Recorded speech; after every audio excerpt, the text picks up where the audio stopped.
And here we are back for the second part of the Theory 9 Harmony 4-part review. I am attaching the file again below so that if you wanted a fresh sheet or you happen to do part 2 before part 1, that you can have it printed off. So today I'm going to be beginning right here.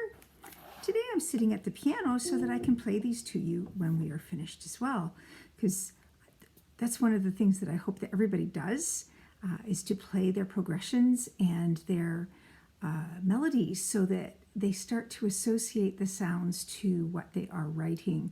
That association is what changes these from just dots on lines and spaces into music. So now let's look at the A major line. When we look at this, we notice that the progression has a 7 in diminished triad in root position. Back at our first sessions in 4-part harmony, we learn that we shouldn't put diminished triads in root position. So what's it doing here? Well, the one time we can have the diminished triad in root position and the one time we can actually even still double the leading tone is in a sequence. So I say to people, if you see a 7 diminished in root position, assume you have to look for a sequence because there's no other reason for it to be in that position. So here we have the one and only sequence that the grade 9 level has, the descending fifth sequence. So if we put in our first chord, let's start with a middle C sharp in the tenor, an A in the alto, and an E on space 4 in the soprano. Now that we've got that settled, we go on to the 4 in first inversion, and we say DFA. Do we have any common tones? A. Now I have to find a home for D. Is D closer to E or is it closer to C sharp? The answer there is really they're both a second away, and because it's the root of the chord, we're going to double it. So we're going to have a D on line 4 and a D sitting on the middle C ledger line. Before we go on, we must immediately check for parallels. If you don't find them and they are there, and you actually observe the sequence, you will have parallels everywhere. So best to check now rather than to have to erase 8 chords. So in our first chord, our octave was the bass to the alto, and our fifth was the alto to the soprano and the bass to the soprano. In the second chord, our octave is tenor to soprano, and our fifth is tenor to alto. So I am showing here, these scoops are my fifth, and they are not parallel. My octaves here are clearly involving different voices, so I am safe. But before you go further, do stop and make sure you check the next one too. Because sometimes we don't actually find something in the first two, but we see it when we go from the second chord to the third chord, and we save ourselves a lot of trouble. Now, the 7 in root position needs to have the same interval build as our one chord. So since the one chord had a third between the bass and the tenor, that's what we're going to do there. The alto had the root of the chord, so we're going to put the root of the chord in the alto, and then the fifth on top. Now, our octave is G to G, and it turns out we don't actually mark the fifth in diminished triads because it's only perfect fifths that are counted as errors when they are parallel. Now, our diminished fifths should be resolved, but when we're in a sequence, no matter what, the sequence wins. We keep that. We do not change our doubling. We do not change how our voices lead. We keep the sequence at all cost. So at this point, my first 3 chords look like this. And we don't quite yet know how the whole thing is going to look, but we can pretty much guess. So this chord and this chord were intervallically the same. Now we need this chord and this chord to be intervallically the same. So essentially, for this sequence, and it can either be all root positions or a mixture of root and first inversions, every other chord is going to match. So in this one, it's the root position chords match and the first inversion chords match. So in my 4 and first inversion, I've got a sixth between my bass and tenor. That note that's in the tenor is doubled to the soprano, and then I put in a fourth below. And at this point, I can quickly just copy where even my fifths and octaves are, and I'm good to go.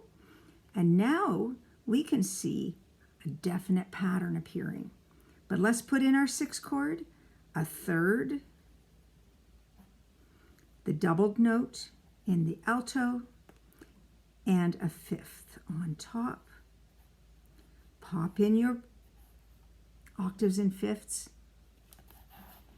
Our 2 and first inversion will look like our intervals in our 3, so we have a 6. The doubled note is in the soprano, and put in a fourth below. And now we come to our last chord. It is still in the sequence. So don't start changing things now just because we've reached what is an implied half cadence. We are going to put a third in the tenor, our doubled note in the alto, and a fifth on top. And at this point, we know, because we've continued the pattern, that we're fine with our fifths and our octaves over here. So feel free to stop the video whenever you need to actually just catch exactly what mine looks like. And now let's see what that sounds like. So we're in the key of A major.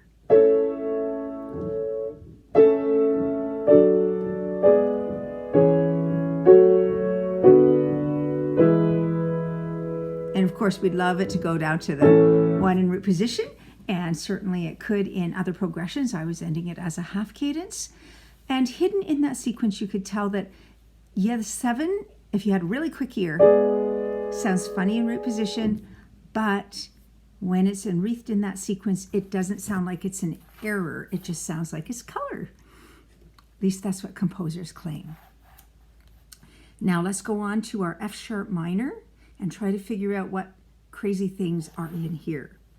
Well, when we look in here, we discover that we have both a small 5 and a capital 5. We need to remember that a small 5 does not have a raised leading tone. It's got a subtonic. When we have our rules about doubling, we are not supposed to double the leading tone unless you're in a sequence and it's been pre-selected. Your subtonic you can double if it's what's going to be best for your voice leading. Let's dive into this one and look at all the tricks as each one comes up. So for our F sharp minor, I'm not going to put my tenor on the A because that's only a second above the highest bass note. I want to give my tenors a bit more room to breathe. So I'm going to pick middle C, and I'm going to put the A on space 2 alto and the F sharp on line 5 soprano. Before I go on, I'm putting my octave between my bass and my soprano, and my fifth between my bass and my tenor. Now when we go to 5/6, we have C, E, G. We ask ourselves common tone, so we put in the C sharp into the tenor. Now is G closer to F sharp or is it closer to A? And it's actually a second away from both of them. So now we've found out what note would be beautiful to double. Let's check our octave though. It is alto to soprano in chord 2. We're fine because it's bass to soprano in chord 1. Do we have a fifth? Yes, we have 2 fifths. We have a fifth from the tenor to the alto and the tenor to the soprano. C to G and C to G. But that is nothing to do, it is not parallel at all, because this is bass to tenor. So we've got our first 2 chords in good shape, and then we have a 4 in first inversion. Okay, so that would be B, D, F. Let's put our F where? How about in the soprano under the G? So we don't have too many ledger line notes above the treble clef staff. It isn't that sopranos can't sing it. They love. Many have a beautiful voice to sing in that range. But if we're thinking about we're going to be writing hymns for volunteer people and congregations who are not all trained musicians, probably those aren't the notes that they sing the best. And sometimes we end up with a range problem between the altos and the sopranos if we let our sopranos get way too high. So within the confines of what we are doing for this particular kind of exercise, I'm going to just start coming down a little further. So I've got an F sharp in the soprano. My D is in the bass. I can put an A in the alto. Now the question is, what are we going to double? The 4 chord, ideally we double the root, which means that I should not have an A, I should have a B, and that should be popped in next to the C sharp. But could we also put the B in the alto? Yes, we could, because it's only up a third. In the tenor, it's going down a second. Let's check for parallels. The octave is between the tenor and the alto. And our fifth, aha, look at that. This is why we do this. We have parallel fifths, C to G and B to F. And we want to find them right away. So let's backtrack right now and say, is there another way to do this? And in our 5 chord, well, let's go right back to the very first one, because sometimes just setting it up differently at the very beginning makes everything smoother. And one of the things that can happen by just flipping a couple of voices is the parallel fifths become fourths, and then they are not something that we are so worried about. Now, we don't want to have a whole bunch of a parallel fourths between the alto and the soprano, because our ears will hear that, but the occasional one is not quite as big a deal. So what did I do to change my chord? I just flipped my soprano and my alto. So now my first chord is looking like this.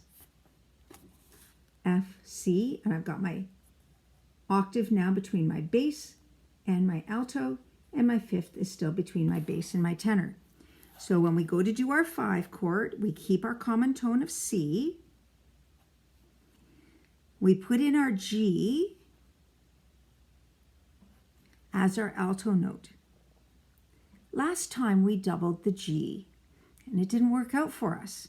So let's try doubling the C. Now, I didn't try doubling the E and putting it in the alto because I knew it was going to cause parallel octaves. So our sopranos can easily sing up a third, and that puts our octave now between the tenor and the soprano, and our fifth between our tenor and our alto. We don't have 2 fifths to contend with, and that's what's going to save us some time. So now when we go to 4 in first inversion and we're doing B, D, F, we still want to have the B in the tenor, perhaps the D in the soprano, and no, we are going to get into trouble again, aren't we? Look at this. So you are now seeing the tricks when you have no common tones and why you must check every time, because now C to G, B to F. Question is there a way we can change this without it causing too many problems other places? And I'm wondering if we change the soprano to a B and our alto to a D, if that does the trick. So now I've got B, D, D, F. I realize I have now doubled my third. At this point, I'm going to actually not worry excessively about it, because that is on our list of do nots. It's important, but not as important as avoiding the parallels. So if we have an octave now between our bass and our tenor, and there is no fifth the way we've got it because there's a fourth on top, we now have 5/6 to 4/6 with no parallels. See, I find that fun. That might be frustrating for some of you, though. Now, when we go from 4/6, we see the next thing says 5/7/5. That means that that's the 5/7 of the dominant key within F sharp minor. So we say the dominant of F sharp minor is C sharp. That's going one to the right on the circle of fifths. In grade 9, if you ever find it confusing to figure out what key your of 5 chord is, particularly in the minor keys where you're going, do I count the key of 5 as a major or minor? It will be a minor. You always go one to the right on the circle of fifths when it's a 5 of 5, regardless of whether it's major or minor. So now we know that one to the right is C sharp minor, and that we are doing the dominant seventh of C sharp minor. This is called tonicization, when we just have a really brief look at a new key. So we found that one of the secrets to a successful resolution of the dominant seventh in root position is to make it incomplete as often as possible. So our chord should be G, B, D, F, but we're going to take out the D and put in 2 G's. Or let's see whether it works this way. So G, B, D, F. The F is going to be next to the F in the previous alto. Now we need a B and a D. Well, look at that. They're common tones, aren't they? So our D is going to go in the tenor and our B is going to go in the soprano. And then we say, I thought Karen said we were going to be doing this as an incomplete. I think we really should. So that would mean the D is going to be taken out. Well, what note would be close to D in our G, B, D, F? Our B, because we don't want to mess with our common tone F. So let's sneak our B down to our tenor, and our G will now be in the soprano. And our sopranos are just going down a third, so we're within the realm of try to keep the top voices moving by unison, second or third, well, occasional fourth. And our tenors are moving by third. Our altos are the same, and we still have one common tone. That is awesome. So now we also say the difference between the key signature of F sharp minor and C sharp minor is 1 sharp, and that's D sharp. But that's the note we erased, so we don't have to worry about that sound. Now, what about the raised leading tone of C sharp minor? We did not erase that. We need a B sharp. And now we finally have this chord in.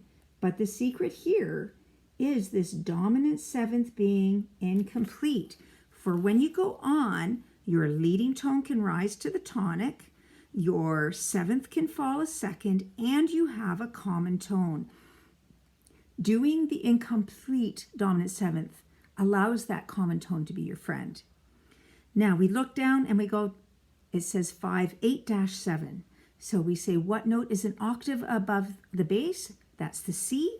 We're going to color him into a quarter, and it's going to go down 1 because 8 to 7 is down 1 in numbers. It will be down 1 in our notation. And you can see I've got half notes on the outside, and just this one in the tenor, the 8-7, is written in quarter notes.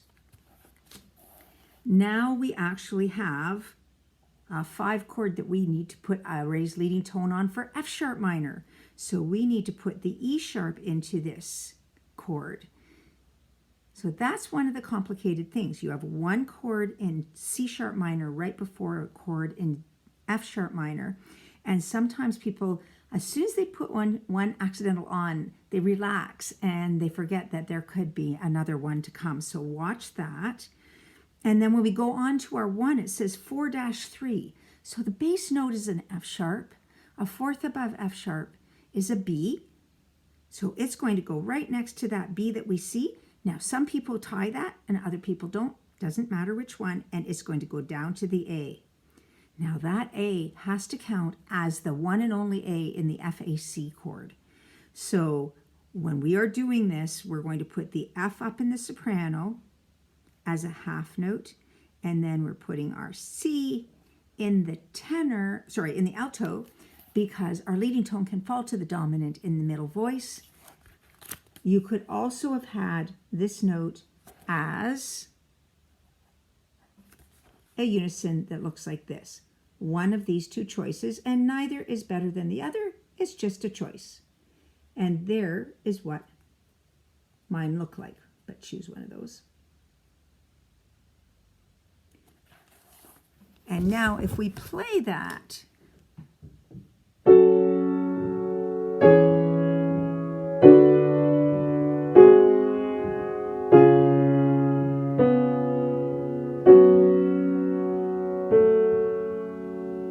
so in there, the 8-7 was changing a triad to a seventh chord, and the 4-3 was inviting you to write a suspension or a sounded appoggiatura. So those numbers, read them as intervals above the bass. Now when we go to our B flat major, we can already see that we have a full modulation to contend with. So we have our first chord of B flat. Let's do a B flat sitting on top of the bass clef staff, an F in space 1, and a D on line 4.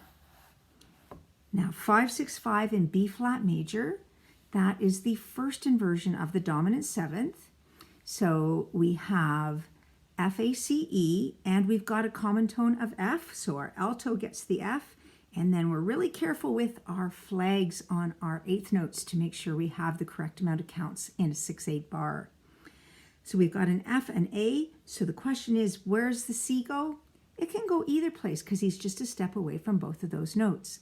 But the E flat's definitely closer to D than B flat, so E flat's up in the soprano, and C is in the alto.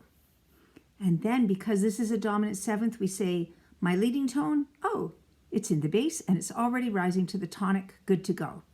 My seventh is E, it must fall a second. My common tone is F. My doubled note is B. And if I check out all of my octaves and fifths, because we still do that here, we discover we are fine because this chord, the way it is, doesn't have a fifth or an octave. So remember, it is most typical for our inverted chords to be complete. It's the root position chords that we try to think about making incomplete to make it work out. When there's an inversion, we already have a common tone sitting right there to work with. Now, when you see this situation at the grade 9 level, this will always be the dominant key for a major. You can see there is 2 Roman numbers. What that means is that this chord has a double identity. He works as the tonic in this key, and he works as the subdominant in this key. Do not write any more chords there because that one chord is both at the same time. This is called a pivot chord.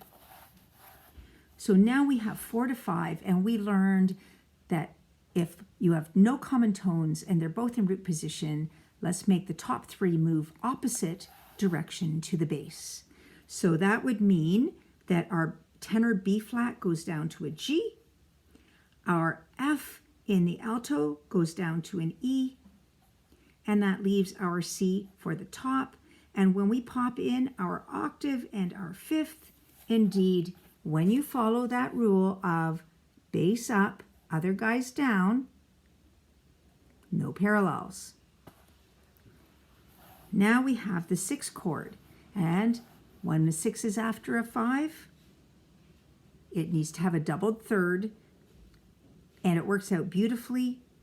So D, F, F, A, we cannot put the A in the tenor because that would cause parallel fifths. And it is closer to the C than it is to the E, so into the soprano with a tail up. Well, now that we've got our A in, our alto and our tenor will be our F.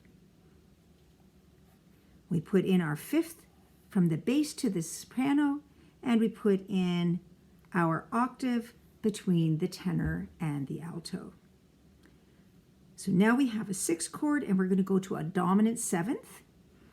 So we have C, E, G, B coming after a D, F, A. No common tones again. Now we did conveniently have a 5 chord right before that 6. So if we put the G back where it was before and the E back where it was before, we could just put a B flat in the soprano and it works out. Since there was no parallels from here to here, there will be no parallels from here to here. And now I just drew a complete dominant 7th, so let's make the 1 chord after it incomplete to make it easier on ourselves. So our leading tone rises to the tonic. We have F in the alto. Our 7th, B flat, falls a 2nd. It goes down to A, and then we put in our doubled F, and it looks like this. So it turned out we ended up with a tripled F, not just a doubled F. But there was no octaves here, so there couldn't be any parallels going across. So stop and take a screen capture of that if you need to, or just pause the video. And this is what this one sounds like. Maybe I should do it in 6/8 time. 4, 5, 6.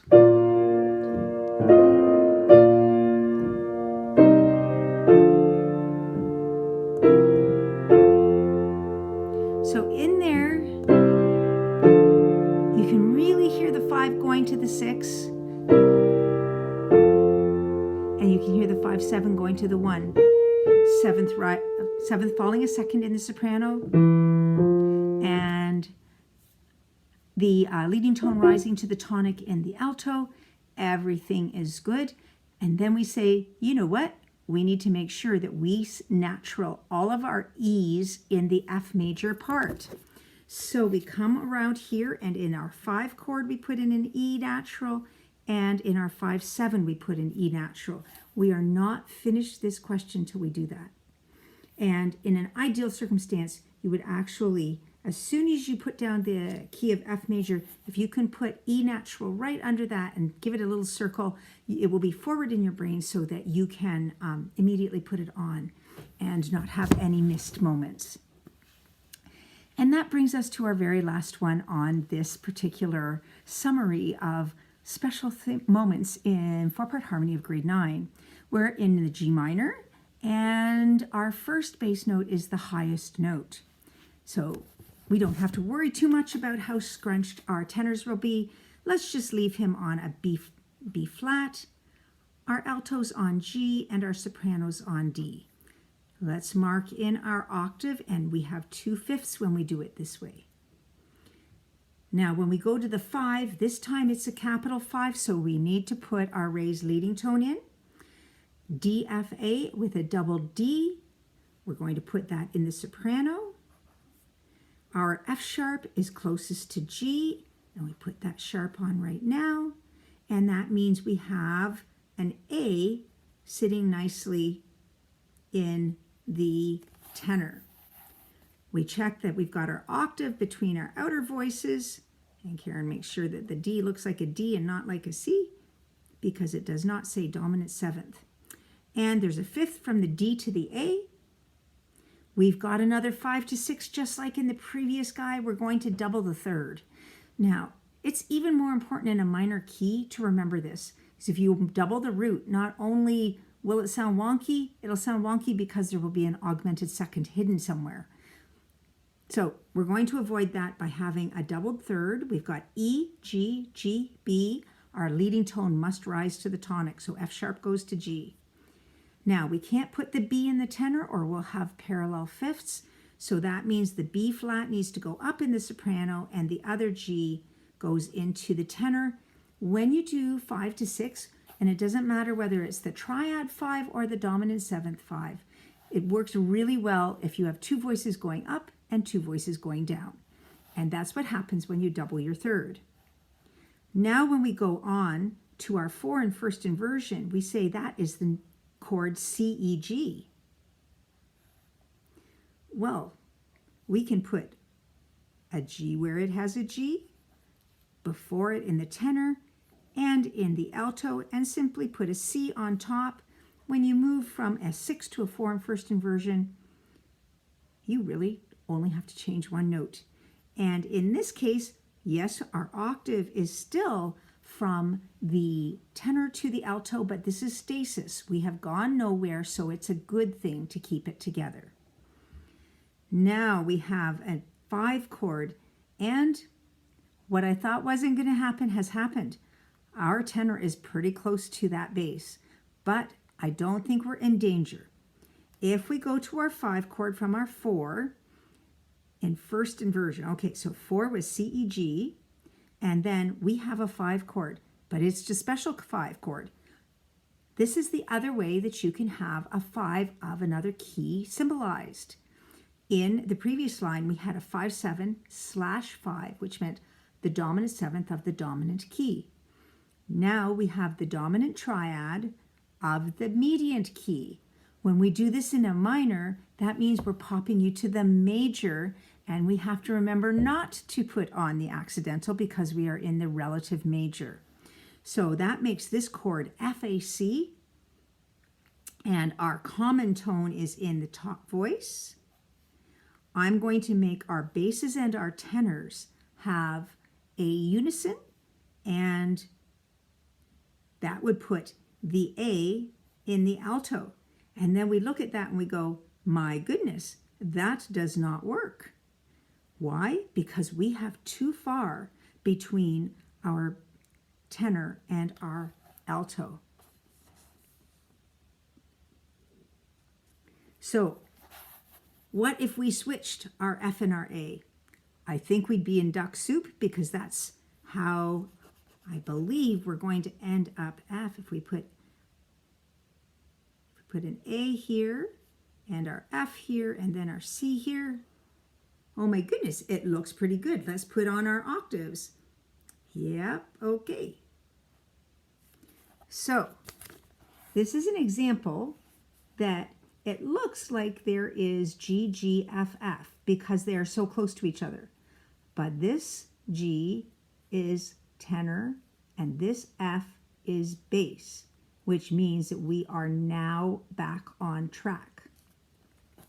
So these are the thought processes that I'm wanting all of you to have as you're working through your harmony. And I'm hoping to exemplify not always getting it perfect the first time, because honestly, none of us do.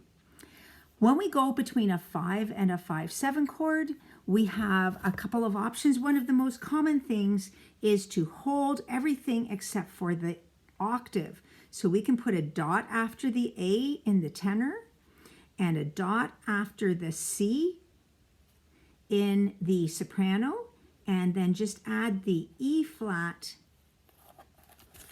right here. So we still have that A here, we still have this C here. So this is F, A, C, E, and we have the dominant 7th. Now, we now have a full chord of 5/7. I personally don't like using an incomplete 3 chord. So, in order to have this work without having that incomplete chord, but having a full dominant 7th, we need to enact our last rule of resolution for grade 9 leading tones, and that is having the leading tone fall to the dominant in an inner voice. So in B flat major, because that's the key that dominant is in, the A is the leading tone and he's going to fall to the F. Now the B is available for the soprano and the D is available to resolve the 7th down a second in the alto. And it looks like this.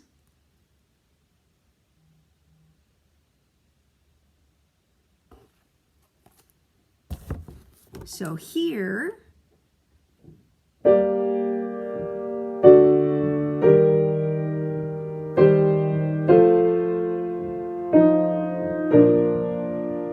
so you can clearly hear it start in G minor and end